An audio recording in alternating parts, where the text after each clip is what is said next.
Que Dios les bendiga, hermanos. Es un privilegio poder estar ahora en Primera Crónicas, capítulo 13. Por favor, abran sus Biblias a Primera Crónicas, capítulo 13, versículo 1.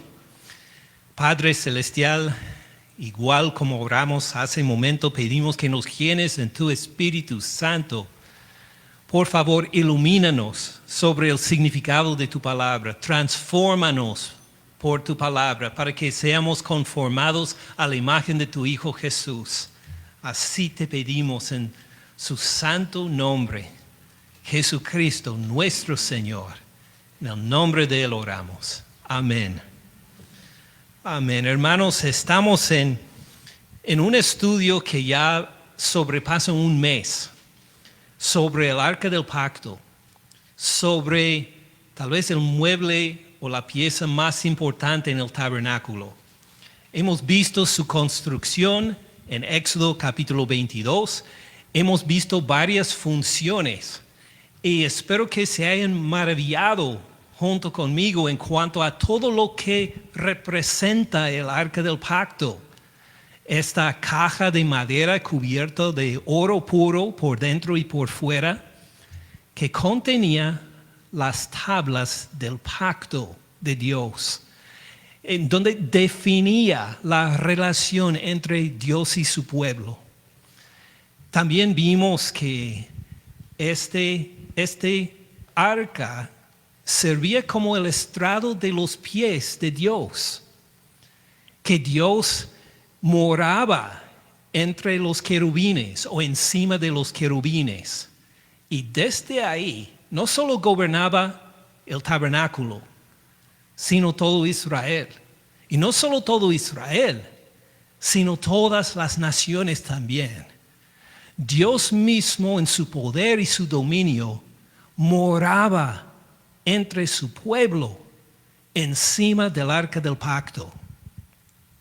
Estaban en este arca del pacto los querubines, no para recibir adoración de ninguna manera, sino para demostrar al pueblo de Israel cómo se recibía este privilegio de estar ante Dios, ante el estrado de sus pies. Estos querubines en posición de adoración, querubines que estaban listos para obedecer a la voz de Dios inmediatamente, sin desviarse ni a la izquierda ni a la derecha.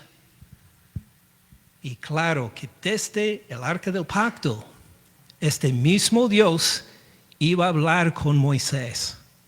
Le iba a comunicar lo que Dios quería que Moisés y Israel cumpliera. Además, tenía una parte muy especial, este arca del pacto, la tapa, que se llamaba, ¿cómo era el nombre? El propiciatorio, donde el sumo sacerdote esparcía sangre una vez por año, primero para purificarse a sí mismo, para ser un sumo sacerdote santo, para el perdón de todos sus pecados, y también esparcía sangre otra vez para los pecados del pueblo, para quitar todas las inmundicias, todos los pecados, todas las rebeliones que hasta contaminaba el tabernáculo mismo, para que se quedara un lugar puro y santo donde Dios podía morar entre su pueblo. Ahora llegamos a esta pregunta: ¿cómo debe responder Israel por tener un privilegio tan grande de tener Dios presente entre ellos, en su dominio, en su soberanía, en su poder, en su santidad, para dar instrucción a Moisés y Israel, y donde el pueblo pudo también declarar sus necesidades, sus peticiones, donde pudo clamar? ¿Cómo debe responder Israel a este privilegio de tener el arca del pacto representando la presencia de Dios entre ellos, ¿cómo debe responder Israel? Vamos a ver en 1 Crónicas capítulo 13 exactamente lo que hace en una época, siglos después de Moisés, ahora con el rey David, para ver lo que hace con este privilegio de tener el arca del pacto entre ellos. Y claro, vamos a compararlo a nuestro privilegio también de tener la salvación por medio de la fe en el Señor Cristo Jesús. Primero a 1 Crónicas capítulo 13, y lo que esperamos repasar rápidamente, solo voy a ver los versículos o pasajes que se destacan de ahí. Vamos a ver capítulos 13, 14, 15 y los primeros 6 versículos de 16. Bastante estamos por repasar. Ahora, ¿por qué tanto?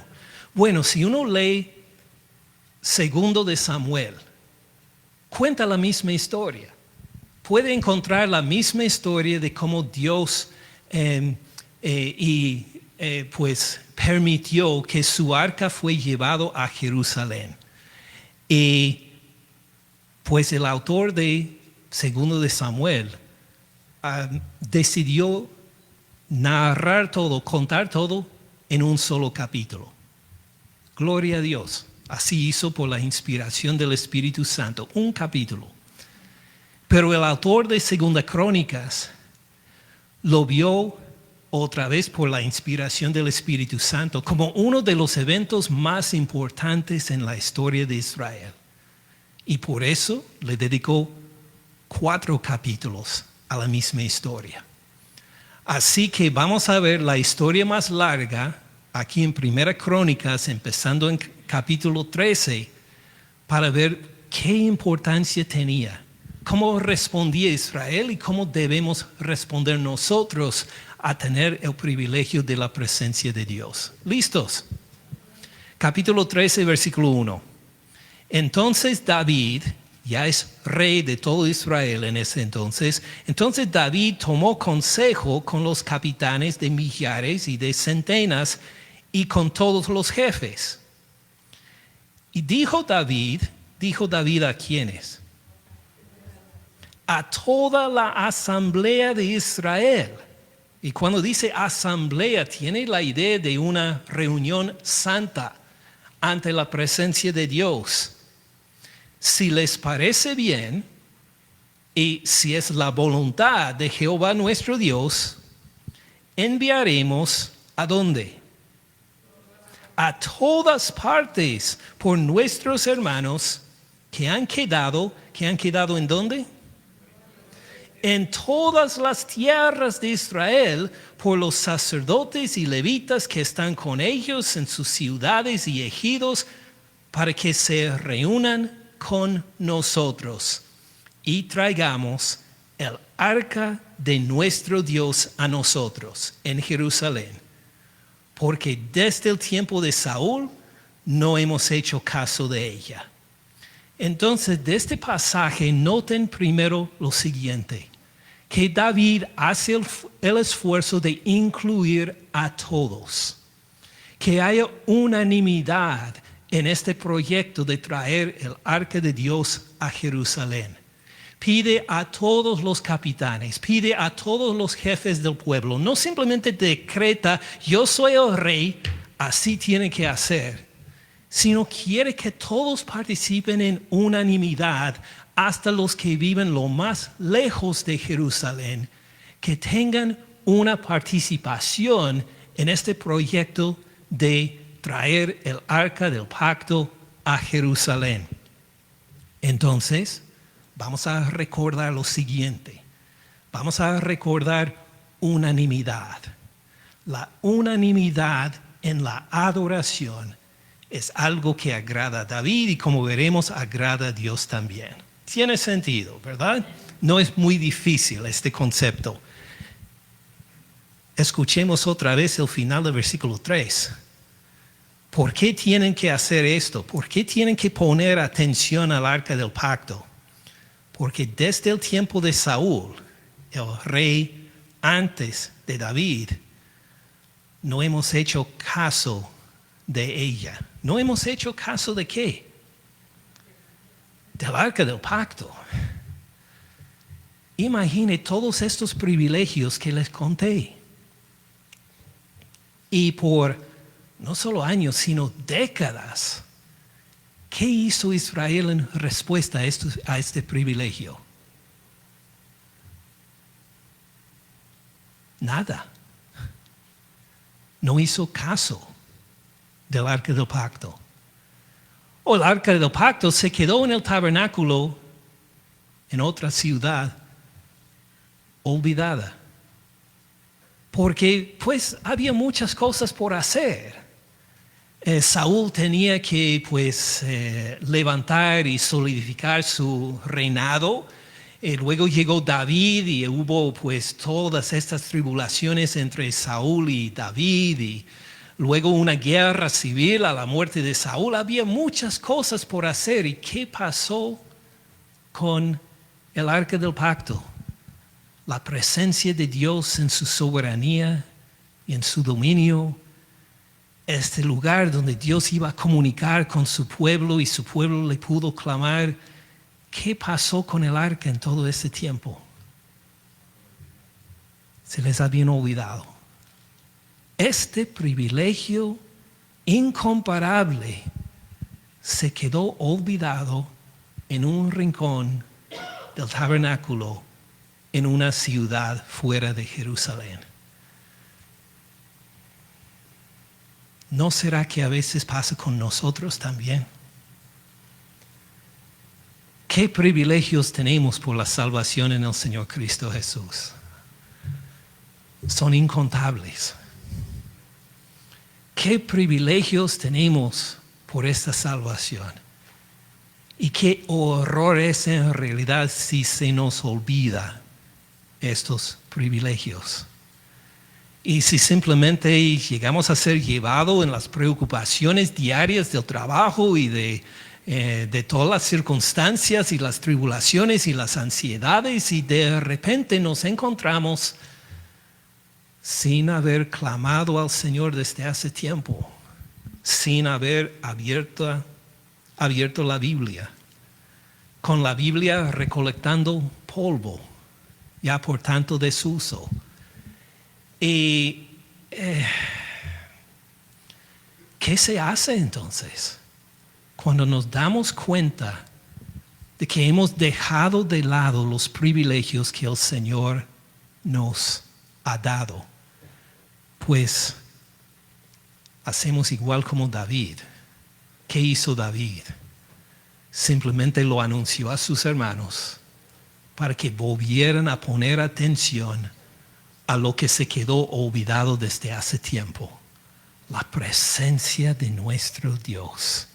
El arca del pacto, la propiciación por nuestros pecados, la forma por la cual clamamos a Dios y Él nos responde. Todos estos privilegios ahí estaban, solo que el pueblo decidió no ponerle atención.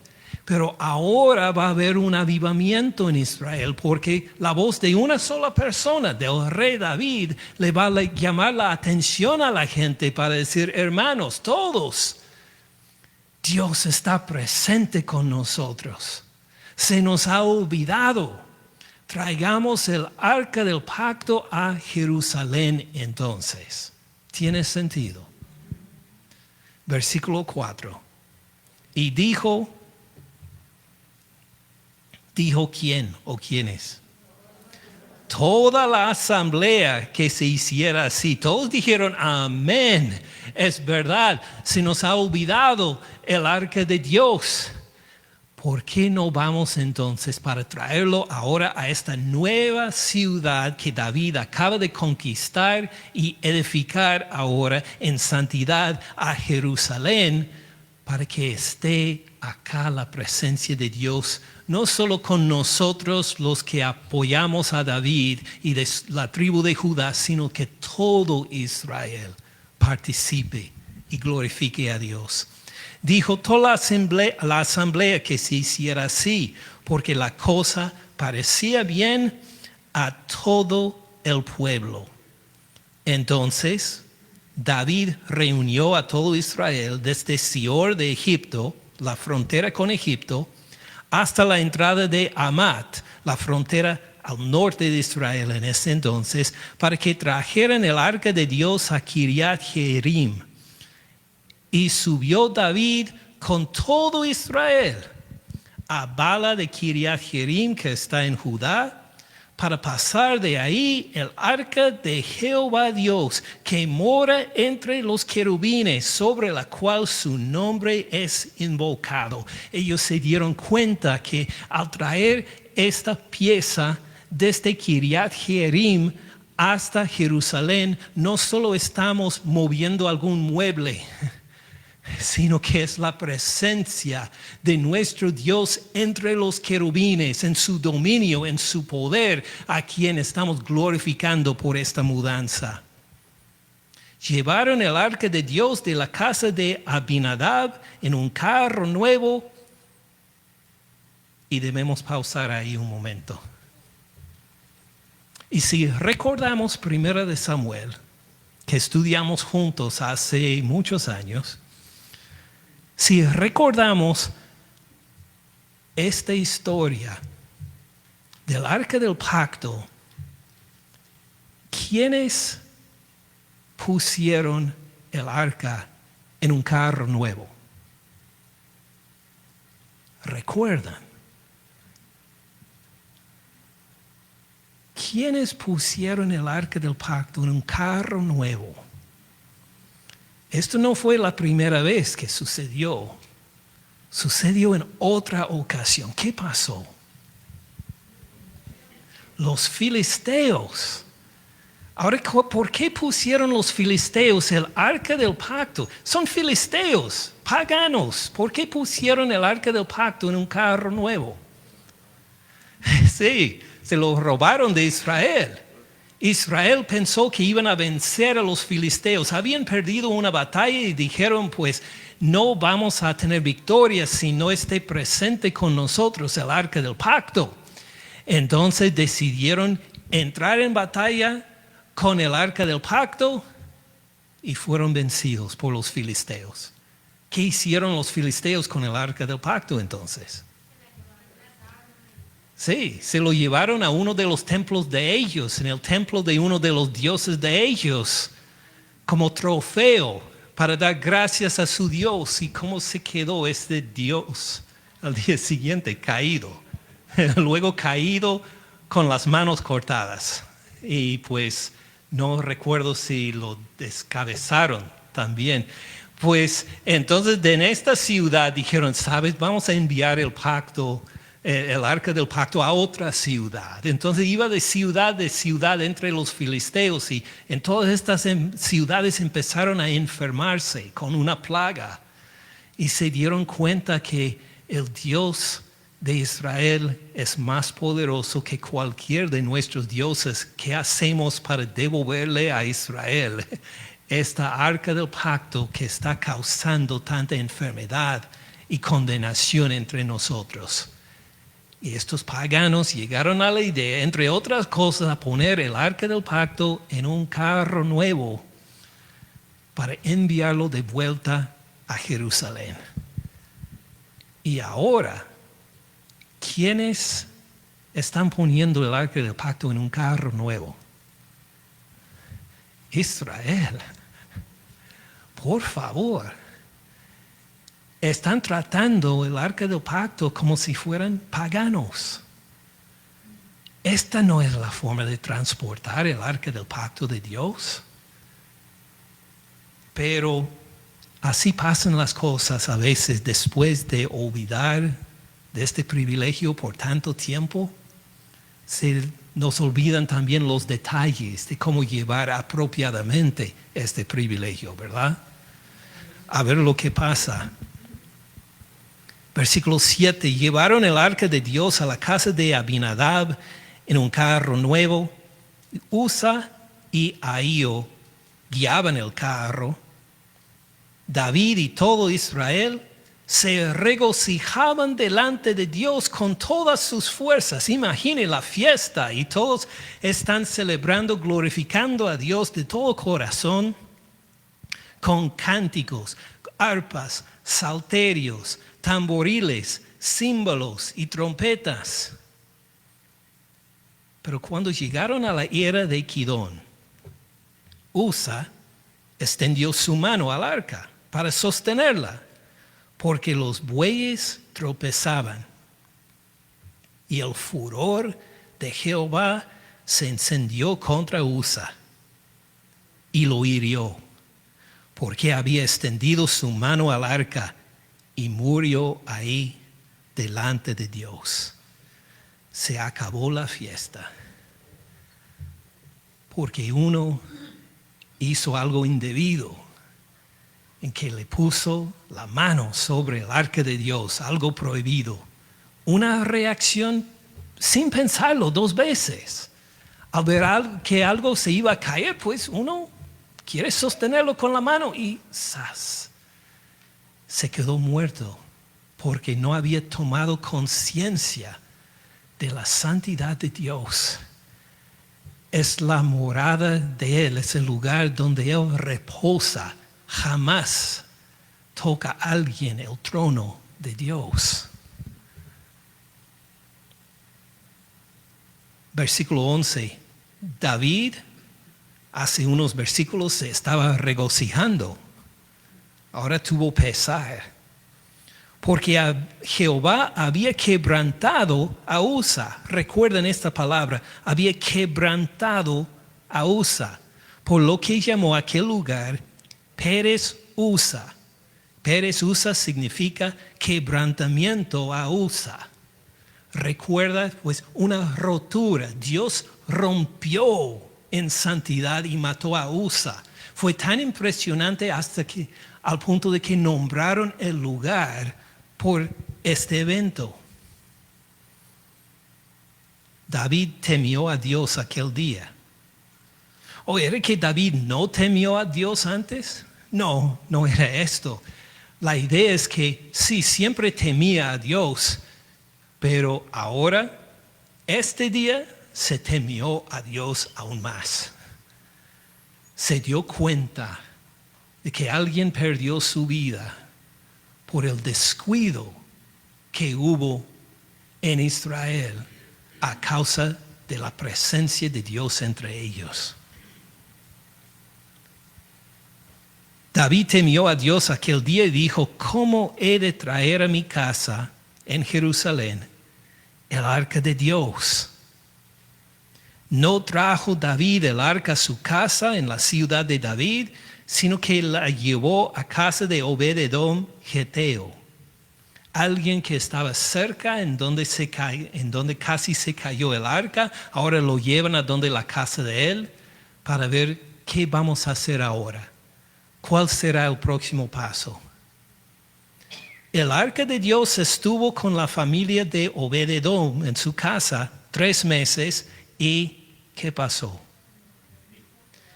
Bendijo Jehová la casa de Obed-edom. Dios no guardó ira contra Israel por lo que acaba de suceder. Dios no dijo: ¿cómo se atreven de estar en mi presencia? Si todavía continuara en ira, pues todos en la casa de Obed-edom habrían muerto también, probablemente. Pero en cambio Jehová bendijo esta casa. Se ha apaciguado la ira justa de Dios. Dios estaba conforme, por lo menos, estar en ese lugar. Bendijo Jehová la casa de Obed-edom y todo lo que tenía. Pero terminando el capítulo 13, todavía hay una inquietud para David. ¿Recuerdan lo que hizo Samuel hace varios años antes, en 1 de Samuel, cuando Samuel, el profeta de Dios, le dijo que no ofreciera sacrificios a Dios hasta que el profeta llegara. ¿Recuerdan esto? Y luego Saúl tuvo ansiedad porque estaban atacando los filisteos y él se sentía muy incómodo. Entonces él se adelantó y ofreció los sacrificios. Y luego fue reprendido por el profeta. Y en otra ocasión Dios le envió a Saúl que destruyera por completo una ciudad de los amalecitas. Y él, entre sus excusas, dijo que sí lo había hecho, pero en realidad guardó los mejores de los animales. No mató al rey de los amalecitas. No obedeció la palabra de Dios. Ahora, estas cosas causaron que Saúl perdiera el reinado. Desde ahí, Samuel le dijo: Dios va a romper de ti como una vestidura rota el reinado sobre Israel. Y así fue. ¿Qué pasó con David? En capítulo 13, Dios brotó en ira contra una persona que simplemente obedeciendo lo que le dijeron, tocó el arca del pacto. ¿Cuáles serán las consecuencias para David? Puede ser que Dios le dice a David: ya, con tantas victorias, con tanta bendición, ni sabes manejar correctamente el arca del pacto. Tú ya no puedes ser rey del pueblo. Voy a escoger a otro conforme a mi corazón, uno que haga las cosas correctamente. ¿Será que Dios va a decir esto a David? Pues al final de capítulo 13 no sabemos. Pero sigamos leyendo. En capítulo 14, versículos 1 y 2. Hiram, rey de Tiro, envió a David embajadores y madera de cedro, albañiles y carpinteros para que le edificaran una casa. Interesante, otro rey que es pagano, no es ningún rey de Israel, sino de uno de los vecinos, reconoce que David es rey. Y en honor de él y en reconocimiento le envía materiales para construcción para su casa. ¡Qué lindo! Versículo 2, y entendió David. ¿Qué entendió David?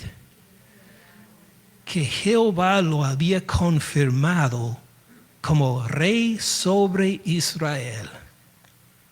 Sí, David reconoce que Jehová no me ha abandonado. No me ha condenado por esta imprudencia, por este pecado que costó la vida de alguien. No me ha culpado por esto, sino que me ha confirmado como rey. Que había exaltado su reino sobre el pueblo de Israel. Miren adelante al versículo 9. Vinieron los filisteos. Ya sabemos de ellos, son enemigos de Israel. Se extendieron por el valle de Refaim. Entonces ellos escucharon: oh, Israel tiene otro rey. ¿Se acuerdan de Saúl y todo el desastre que llegó a ser para Israel? Pues parece que tienen otro rey, que han elegido a David. Entonces invaden a Israel para decir: igual como menospreciamos a Saúl, vamos a menospreciar a este David. Versículo 10. Entonces David, ¿qué hizo? Consultó a Dios. En capítulo 13 dice que David consultó a Dios antes de traer el arca. No, se le había olvidado aparentemente. Tal vez entre las otras cosas de que se olvidaron antes de traer acerca del arca, esta vez David vuelve a su costumbre de consultar a Dios antes de actuar. Así hizo muchas veces mientras llegó a ser rey. Ahora vuelve a hacerlo. Los filisteos han atacado nuestro territorio. ¿Qué hago? Consultó a Dios diciendo: ¿subiré contra los filisteos? ¿Los entregarás en mi mano? Jehová le dijo: sube, porque yo los entregaré en tus manos. Jehová le responde: sí. Subieron pues a Baal Perasim. Interesante este nombre. Vuelva un momento al versículo 11 de capítulo 13. En 13:11 dice: David tuvo pesar porque Jehová había, ¿y qué palabra les dije de que se acordaran? Quebrantado a Usa. Porque se llamó por esto se llamó aquel lugar Pérez Usa. Ven este Pérez ahí. Representa la palabra hebrea que significa quebrantamiento o rotura. Quebrantamiento de Usa. Pero mire el versículo 11 de capítulo 14. Subieron pues a Baal. Ahora, Baal en esa época del hebreo significa simplemente Señor. Perasim. Pérez, Usa, Perasim. Ven la semejanza. Ahora tenemos el Señor brota. El Señor quebranta. ¿Quebranta a quiénes? Pues quebrantó a Usa en capítulo 13, pero ¿a quiénes quebranta aquí? Subieron pues a Baal Perasim, ahí los derrotó David. Dios quebrantó a los filisteos. 2 quebrantamientos. Uno por desobediencia a Usa en capítulo 13, pero ahora Dios quebranta a los filisteos a favor de David. Otra vez David ve que Jehová me está apoyando. A pesar de esta tragedia en capítulo 13, no me ha rechazado el Señor. Subieron pues a Baal Perasim, ahí los derrotó David. Dijo luego David: Dios, ¿ven donde dice rompió? Es la misma palabra hebrea traducido quebrantó. Se puede decir: Dios quebrantó mis enemigos. Dios rompió mis enemigos por mi mano, como se rompen las aguas, como las aguas salen de una presa que los ha mantenido por mucho tiempo y de repente se quiebra la presa y las aguas van con gran velocidad más abajo del río. Así hizo Dios conmigo al quebrantar a los filisteos. Salimos en batalla contra ellos como las aguas salen de una presa y llegamos a destruirlos a todos. Fue una victoria perfecta de parte de nosotros por Dios. Por eso llamaron el nombre de aquel lugar Baal Perasim. El Señor, en referencia a Dios, el Señor brotó. O brotó contra Usa por la desobediencia, pero ahora brota a favor de Israel. ¿Qué pasó con la ira justa de Dios? Ha sido apaciguada y ahora está de nuevo apoyando al rey David. Pues gloria a Dios, ¿verdad? ¿Qué tal del arca? Sería lindo tener este arca en Jerusalén. Si Dios está a favor de nosotros, pues qué lindo sería tener la presencia de Dios en Jerusalén otra vez. Bueno, en casa pueden leer el resto del capítulo 14, pero fíjense en versículo 17. La fama de David fue divulgada por todas aquellas tierras. Y Jehová puso ¿qué? el temor de David sobre todas las naciones. David temía en capítulo 13 por el castigo de Usa. Ahora al terminar capítulo 14, David no es el que teme. David está confirmando, claro que sigue temiendo a Dios. Pero ahora todas las naciones tienen temor de él. Dios está con él otra vez. Capítulo 15, versículo 1. Hizo David también casas para sí en la ciudad de David. Arregló un lugar para que sigue con este sueño de tener el arca de Dios con él en Jerusalén. No se va a dar por vencido. Pero recuerden que nuestro primer principio fue la unanimidad, la unidad, ¿verdad? Ahora tenemos el segundo principio que vamos a encontrar acá. La corrección. Versículo 2.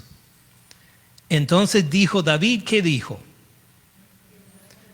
El arca de Dios no debe ser llevada sino por los levitas.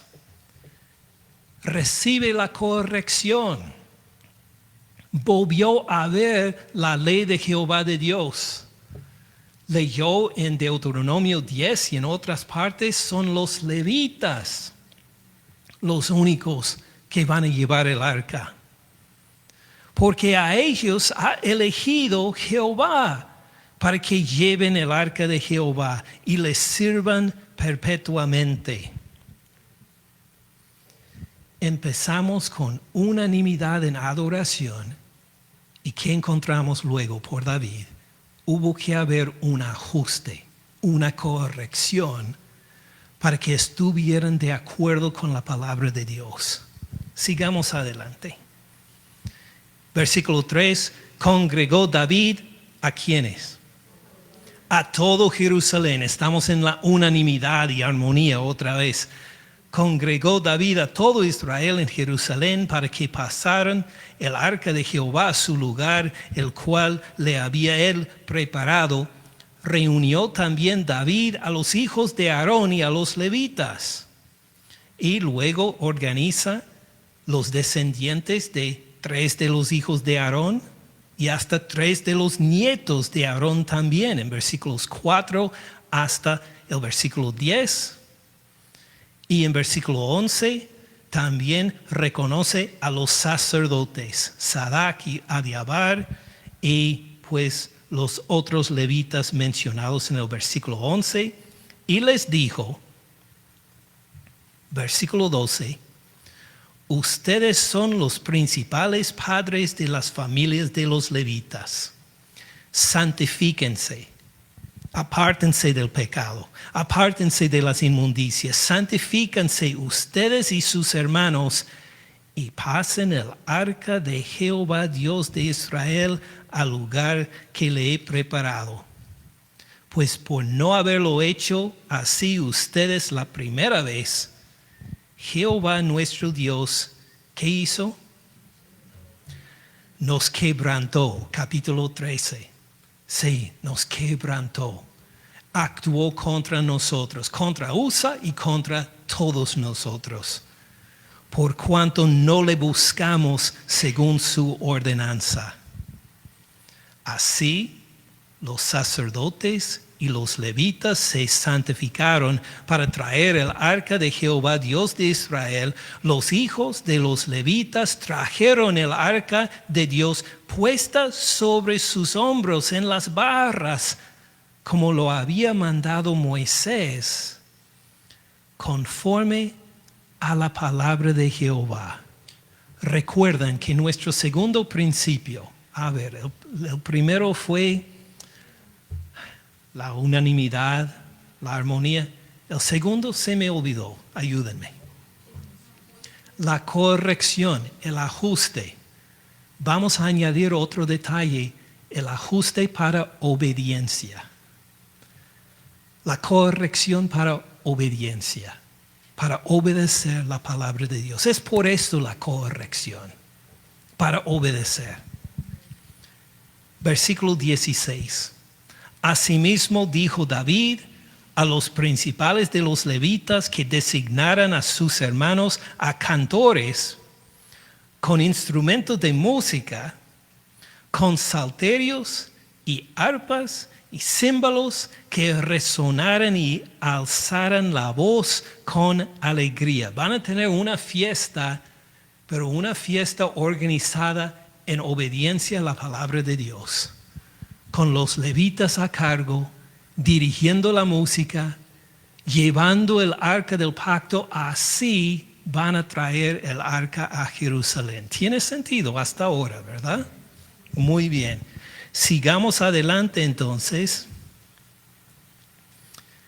a capítulo 16.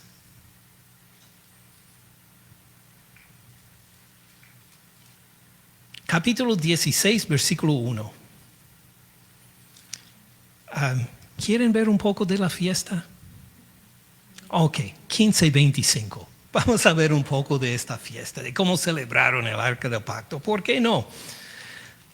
David, pues, y los ancianos de Israel y los capitanes de millares fueron a traer el arca del pacto de Jehová de casa de Obed-edom con alegría. Y ayudando, ¿quién más participaba en esta fiesta? Ayudando Dios a los levitas. Dios está presente ayudando la celebración. Ayudando Dios a los levitas que llevaban el arca del pacto de Jehová, sacrificaron 7 novillos y 7 carneros. David iba vestido de lino fino. También todos los levitas que llevaban el arca, David estaba vestido como ellos, celebrando. Y asimismo los cantores, que Ananías era maestro de canto entre los cantores, llevaban también David sobre sí un efod de lino. David está actuando como sacerdote a cierto punto, aunque no es levita. De esta manera llevaba, ¿quién? Todo Israel. Hay una celebración de todos en armonía, en unanimidad. Recuerden, esto fue uno de los primeros principios que vimos, que en esta adoración están unánimes todos. De esta manera llevaba todo Israel el arca del pacto de Jehová con solemnidad, con lágrimas. Así dice, con júbilo. Están gritando con gozo. Con júbilo, sonido de bocinas y trompetas y címbalos, al son de salterios y arpas. Hay música en alto volumen que están gritando y celebrando al Señor, todos. Versículo 29. Pero cuando el arca del pacto de Jehová llegó a la ciudad de David, y todos están celebrando, Mical, hija de Saúl. ¿Quién es Mical, hija de Saúl? ¿Recuerdan de ella? Una de las esposas, la primera de David. Mical, hija de Saúl, mirando por una ventana, vio al rey David. ¿Qué hacía el rey David? Saltaba y danzaba y lo menospreció en su corazón. No todos estaban conformes con la celebración, glorificando a Jehová Dios. Había una de la casa de David. ¡Qué escándalo! Que en la casa de David había una inconforme con lo que él hizo. Pero esto no va a interrumpir la fiesta. Capítulo 16, versículo 1. Así trajeron el arca de Dios, la pusieron en medio de la tienda que David había levantado para ella, ofrecieron holocaustos y sacrificios de paz delante de Dios. Y cuando David acabó de ofrecer el holocausto y los sacrificios de paz, ¿qué hace David? Bendijo al pueblo en el nombre de Jehová. En el libro de Números, solo los sacerdotes bendicen al pueblo en el nombre de Jehová. ¿Cómo se atreve David a bendecir al pueblo en el nombre de Jehová? Pues David nos está permitiendo una vista con anticipación de nuestro Señor Cristo Jesús, que es Rey y sumo sacerdote también. Y aquí David, por la inspiración del Espíritu Santo, simplemente está señalando a algo que va a pasar mucho más después en el futuro, cuando nuestro Señor Cristo Jesús, como sumo sacerdote, se ofrece a sí mismo en la cruz y su sangre en el verdadero lugar santísimo en el cielo. Y Él que es Señor de señores, Rey de reyes, el que tiene todo dominio. ¿Tiene sentido? Solo hay una pequeña muestra aquí, pero así es. Versículo 3, repartió a todo Israel, así a hombres como a mujeres, a cada uno una torta de pan, una pieza de carne, una carne asada, se supone desde los sacrificios que se han presentado ante Dios, y una torta de pasas, hasta con postre también, algo dulce. Recuerden, ellos no tenían azúcar y estas cosas en ese entonces. Entonces, esto fue lo dulce, lo rico, como para un postre. Y así proveyó David para todos, en todo Israel, que participaran en este gozo junto con él de tener la presencia de Dios junto con ellos. Gloria sea a Dios. Versículo 4. Puso delante del arca de Jehová ministros de los levitas para que hicieran tres cosas: para que recordaran y confesaran y loaran a Jehová Dios de Israel. Ahora, ¿qué significan estos verbos? Primero, recordaran. ¿Recuerdan que el arca del pacto estuvo en otro pueblo y qué se le pasó durante los años de Saúl? Se le olvidaron. Entonces ahora tiene levitas que van a cantar regularmente para que a nadie se le olvide otra vez. Para recordar al pueblo por medio de los cantos de la grandeza del Señor. Por eso dice que recordaran, les iban a recordar de las misericordias de Dios, de las bondades de Dios, de las bondades a sus antepasados, las bondades en la época del libro de Éxodo, las bondades en la época de los jueces, en toda su historia, todas estas bondades que hizo Dios y sus misericordias. Sus cánticos iban a hacer recordar al pueblo para que nunca llegaran al punto de olvidarse de estos privilegios otra vez. Y luego que confesaran. Ahora, escuchar confesar, pensamos inmediatamente en la confesión de pecados. Pero esto no es lo que significa este verbo acá. El confesar es simplemente declarar de acuerdo con lo que Dios dijo.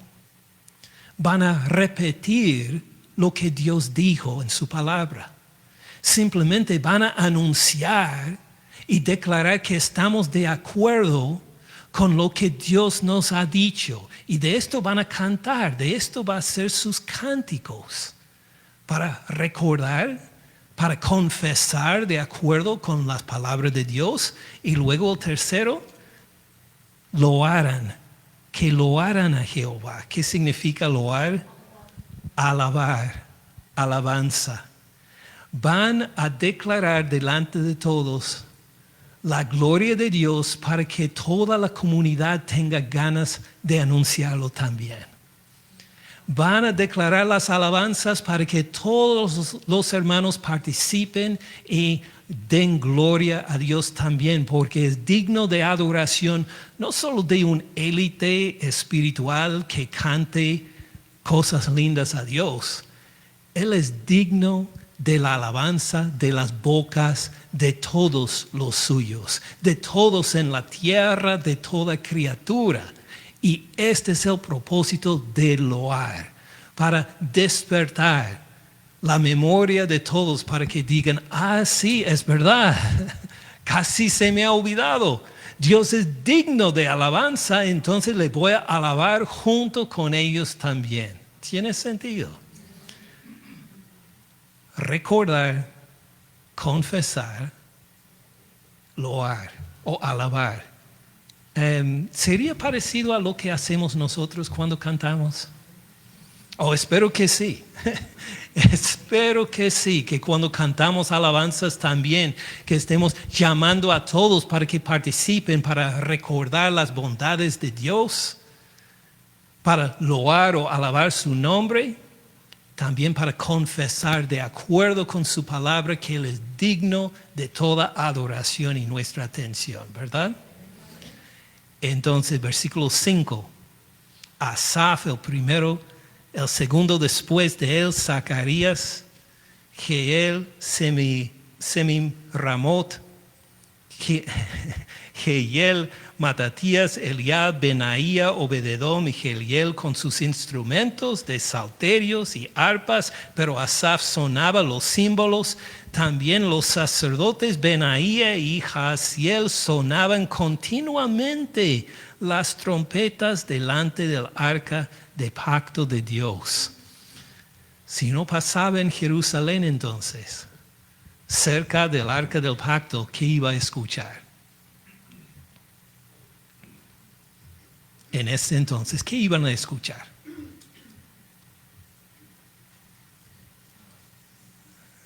¿Cómo?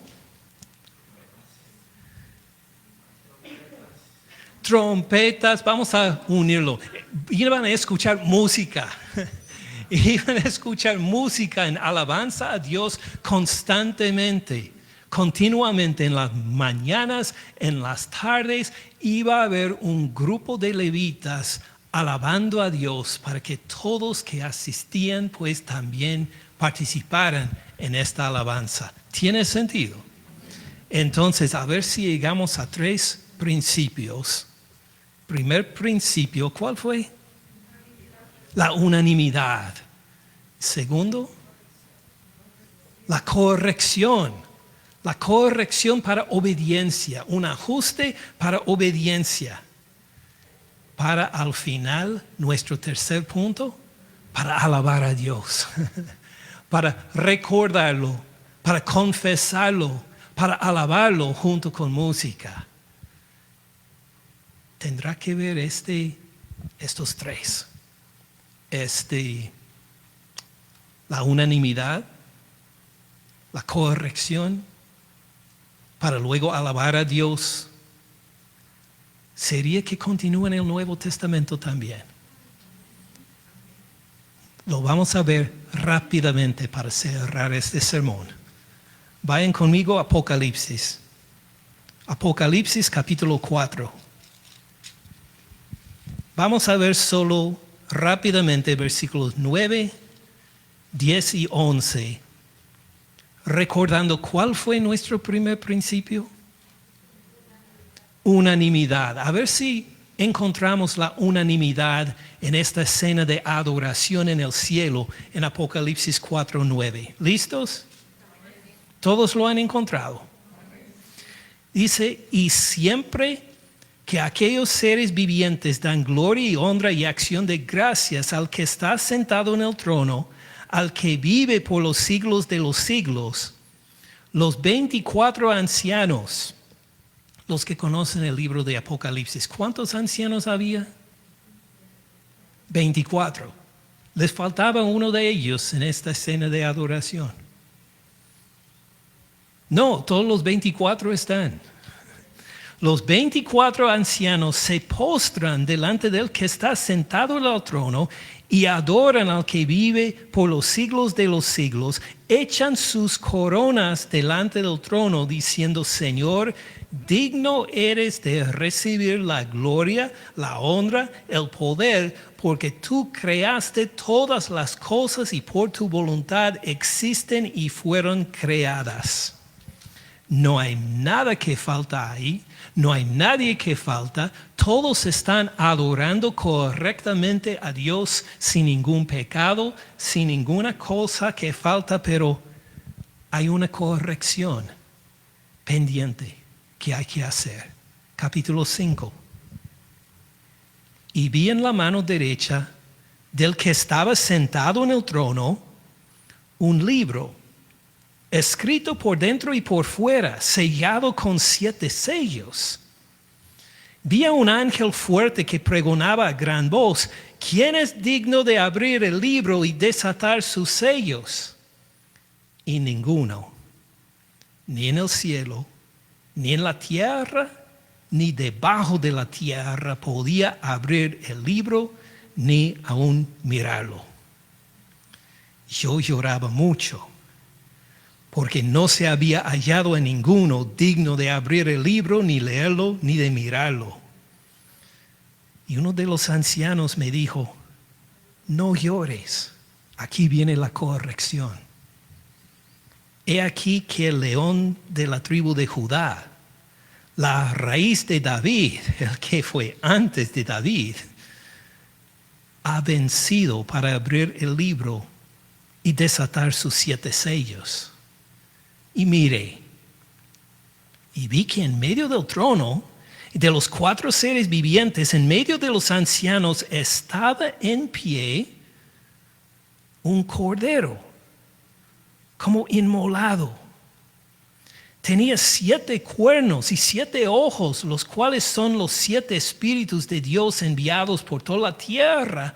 Y vino y tomó el libro de la mano derecha del que estaba sentado en el trono. Una corrección, no hay que llorar. Alguien, el cordero inmolado, es digno de tomar el libro. Unanimidad, corrección. A nuestro tercer punto, ¿cuál era? ¿Recuerdan? ¿Cómo? Alabanza. Alabar. Ahora que la corrección ha sido declarado y hecho evidente, hay que alabar de nuevo. Versículo 8. Cuando hubo tomado el libro, los 4 seres vivientes y los 24 ancianos se postraron delante del Cordero. Están adorando al Cordero. Todos tenían arpas, copas de oro llenas de incienso, que son las oraciones de los santos, y cantaban un nuevo cántico, diciendo: digno eres de tomar el libro y de abrir sus sellos, porque tú fuiste inmolado y con tu sangre nos has redimido para Dios de todo linaje y lengua y pueblo y nación. Y nos has hecho para nuestro Dios reyes y sacerdotes. Impresionante. Solo David pudo hacer, no solo el Señor Cristo Jesús, no, sino a todos los redimidos. Nos ha hecho reyes y sacerdotes para declarar su alabanza y para bendecir al pueblo. Y reinaremos sobre la tierra. Y miré y oí la voz de muchos ángeles alrededor del trono, de los seres vivientes, de los ancianos, y su número era millones de millones, que decían a gran voz: el Cordero que fue inmolado es digno de tomar el poder, las riquezas, la sabiduría, la fortaleza, la honra, la gloria y la alabanza. Y a unanimidad, todo lo creado que está en el cielo y sobre la tierra y debajo de la tierra y en el mar, y todas las cosas que en ellos hay, oí decir: al que está sentado en el trono y ¿a quién más? al Cordero. Ahí está el ajuste, la corrección de lo que vimos en el capítulo 4. Sí, el que está sentado en el trono es digno de la adoración, y también al Cordero inmolado por nosotros, hablando claro de nuestro Señor Cristo Jesús. Al que está sentado en el trono y al Cordero sea la alabanza, la honra, la gloria y el poder por los siglos de los siglos. Claro que sí, nosotros también, por fe en el Señor Cristo Jesús, también nos reunimos unánimes, recordando las misericordias de Dios, cantando y confesando de acuerdo con su palabra lo que nos enseña acerca de nuestra salvación por su sangre, dándole las gracias y alabando su santo nombre en el nombre del Señor Cristo Jesús. De igual forma hacemos nosotros el día de hoy. Primera Crónica simplemente nos da una prevista desde el Antiguo Testamento de lo que nosotros hacemos acá, ¿verdad? Padre Celestial, gracias por esta maravillosa salvación que nos has dado por tu Hijo, el Cordero inmolado por nosotros. Tú, Padre Celestial, y tu Hijo son dignos de toda adoración. Gracias por revelarnos por tus sagradas escrituras y por tu Espíritu Santo este ajuste tan esencial a nuestra adoración, para que tú y tu Hijo reciban toda la honra y la gloria. Gracias por habernos redimido, por hacernos reyes y sacerdotes. Padre Celestial, que también andemos santificados para glorificarte con nuestras voces en las mañanas, en las tardes, en cualquier hora, porque eres digno de toda adoración y alabanza. En el nombre del Señor Cristo Jesús te agradecemos. Amén.